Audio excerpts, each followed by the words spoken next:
ভালো ও শান্তিময় ঘুমের জন্য কিছু কার্যকর উপায়। এগুলো নিয়মিত মেনে চললে ঘুমের মান অনেক উন্নত হয়। নিয়মিত ঘুমের মান ঠিক রাখো। প্রতিদিন একই সময় ঘুমাতে যাও এবং ঘুম থেকে জাগো। তাহলে শরীরের বায়োলজিক্যাল ক্লক ঠিক হয়ে যাবে, ফলে ঘুম ভালো হবে। ঘুমের আগে মন শান্ত রাখো। মোবাইল, টিভি বা অতিরিক্ত আলো ব্যবহার কমিয়ে দাও।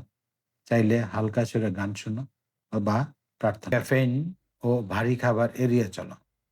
বিকেল ৪টার পর থেকে চা, কফি বা কোলা না খাওয়া। রাতে ভারী বা মশলাদার খাবার না খাওয়া। বিছানাকে শুধু ঘুমের জন্য রাখো।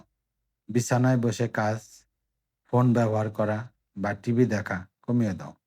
এতে মস্তিষ্ক বিছানা মানেই ঘুম এই সংকেত পায়।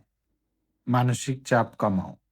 চিন্তা বা টেনশন থাকলে ঘুমের আগে একটি নোটবুকে সব চিন্তা লিখে ফেলো, যেন মস্তিষ্ক হালকা হয়।